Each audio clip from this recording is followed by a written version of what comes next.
Okay. రీసెంట్‌గా ఎవరో ఒక ప్రొడ్యూసర్ ఫోను చేసి పర్ డే నీకు చాలా హ్యూజ్ అమౌంట్ ఇస్తాను. ఆ ప్రాజెక్ట్‌లో యాక్ట్ చేయమని చెప్తే నువ్వు ఆ ప్రొడ్యూసర్ నంబర్ బ్లాక్ చేసావని తెలిసింది. ఎక్కడి నుండి తెలుస్తున్నాయి నీకివన్నీ? అవును. ఆహ్, ఓకే.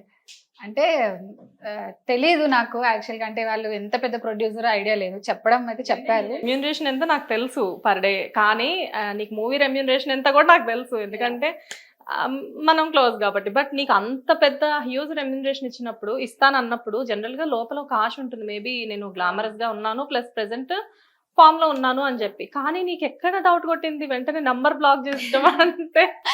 అవును. యాక్చువల్‌గా ప్రొడ్యూసర్ వచ్చి కలిసారు కూడా నన్ను. 2, 3 టైమ్స్ కలిసారు. స్టోరీ చెప్పారు.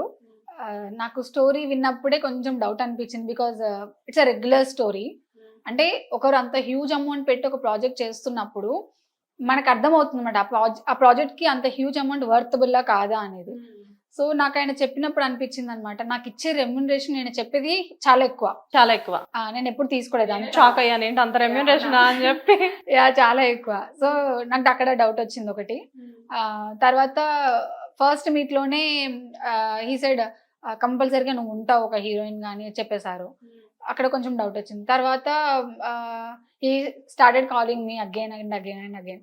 నేను ఎన్ని సార్లు రెస్పాండ్ అవ్వకపోయినా తను చాలా కాల్ చేస్తుంటే, తర్వాత నేను ఒకసారి బ్యాక్‌గ్రౌండ్ చెక్ చేద్దామని చెప్పేసి గూగుల్స్‌లో సెర్చ్ చేశాను. ఆయన పేరు దొరుకుతుందా అని. అంటే ఆయన చెప్పిన ఒక 2, 3 ఫిలిమ్స్‌వి నేను సెర్చ్ చేసి చూసాను. నాకెక్కడ ఆయన పేరు కనిపియలేదు. సో, అంటే maybe one of the producer అయ్యుండొచ్చు. మేబీ ఫైనాన్సర్ అవ్వచ్చు. ఫినాన్సర్ అవ్వచ్చు, మీడియేటర్ అవ్వచ్చు. తెలీదు మనకి. సో, అలా అనుకున్నాను. తర్వాత నాకు కరెక్ట్ అనిపియలేదు. అంటే ఆఫీస్‌కి రమ్మంటున్నారు. వచ్చినాక నువ్వు క్యారెక్టర్ ఓకే అయ్యాక నువ్వు అన్నీ తెలుసుకున్నాకనే నువ్వు ఓకే అమ్మా అనేసి అంటున్నారు. ప్రాపర్‌గానే మాట్లాడుతున్నారు. బట్ నాకెక్కడో అనిపించలేదు. ఆ ప్రాజెక్ట్ సక్సెస్ అవుతుంది. అసలు స్టార్ట్ అవుతుందని కూడా నాకు అనిపించలేదు. సో, నాకు ఇంక డిస్టర్బ్డ్‌గా అనిపిచ్చేసి ఎందుకులే వచ్చిన బాధ అని చెప్పి బ్లాక్ చేసి పెట్టేసాననమాట.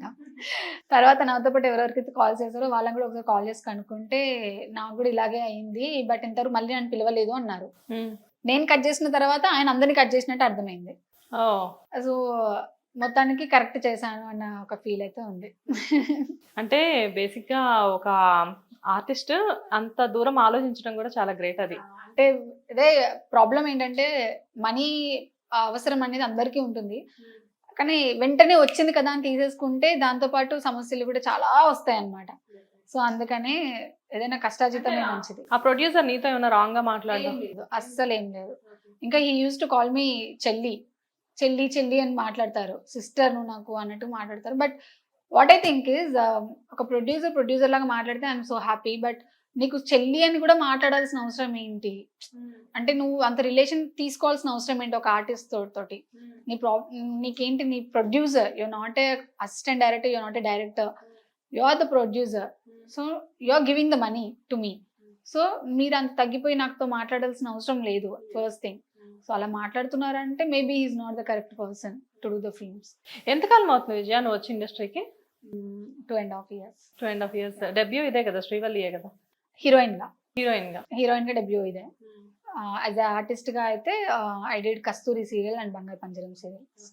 సో 3 సీరియల్స్ చేసావు కదా! ఇండస్ట్రీలో కాస్టింగ్ కౌచ్ ఉందా లేదా? ఉంది. ఉందా? ఓకే. ఫేస్ చేసావా? యాహ్! ఎప్పుడు ఫేస్ చేసావు? Not in serials. సీరియల్స్‌లో అసలు ఎప్పుడు అలాంటివి ఉండవు.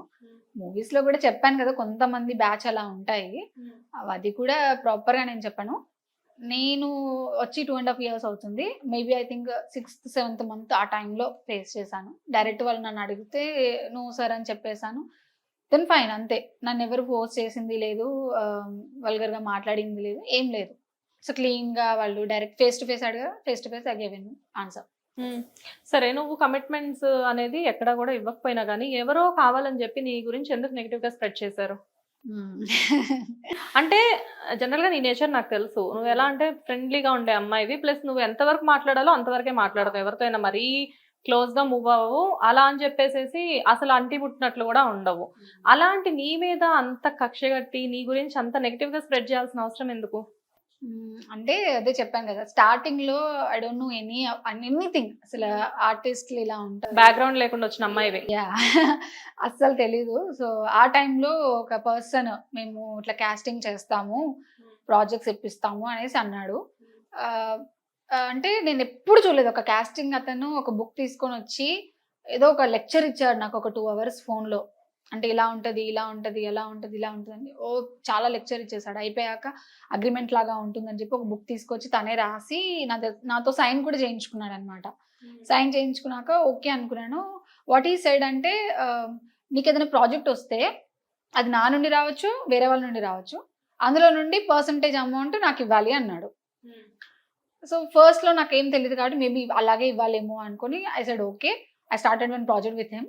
ఇవ్వాలా అలాగా నాకు కూడా తెలియదు, అడుగుతున్నా. అంటే కాస్టింగ్స్ ఎలా ఉంటాయంటే ఒక ప్రాజెక్ట్ ఇప్పుడు నువ్వు నాకు ఇచ్చావు. ఆ ప్రాజెక్ట్‌కి percentage I will give you. But ఆ ప్రాజెక్ట్‌లో కాకుండా నాకు ఇంకేదైనా బయట నుండి ప్రాజెక్ట్ వస్తే అది నేను నీకు ఇవ్వను. ఓకే, ఇచ్చిన ప్రాజెక్ట్ నేను ఇస్తాను కానీ నేనేదో చేసుకుంటే నేను నీకెందుకు ఇస్తాను? అట్లా.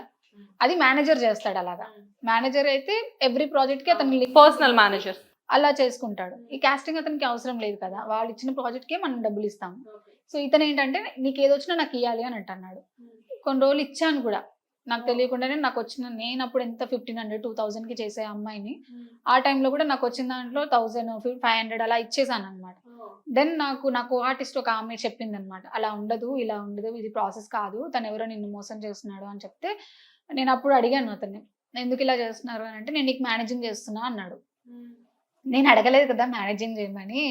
హూ ఐ యామ్ అసలు నాకేం తెలీదు. ఇప్పుడే నేను మేనేజర్ని పెట్టుకొని కూర్చుంటే నాకు అవకాశాలు రావు. సో ఫస్ట్ నాకు వద్దు అండి, నాకు మేనేజర్ ఏం వద్దు అని అంటే లేదు అలా ఇలా అవుతుంది అనేసి అట్లా అన్నాడు.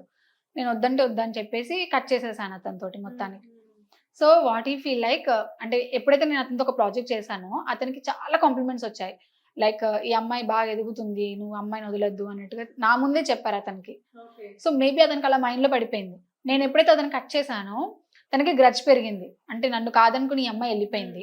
సో నేను ఒక్కొక్క చిన్న స్టెప్స్ ఎద్దుకుంటూ ఇక్కడ దాకా వచ్చాను.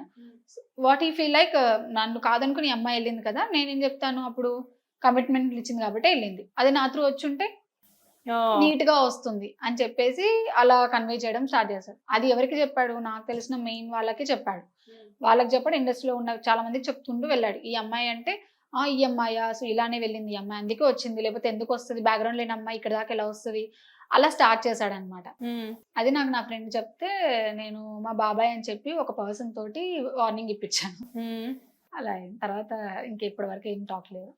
అప్పటి నుంచి ఇంకా రూమర్ అలా స్టాప్ అయిపోయిందా? స్టాప్ అయిపోయింది. అది తెలుసు. ఇప్పుడు రూమర్స్ అంటే ఇండస్ట్రీలో ఎవరికి ఉండవు, 100% ఉంటాయి. బట్ మనం అది మన చేతిలో ఉంది స్టాప్ చేయడానికి. సో చేశాను.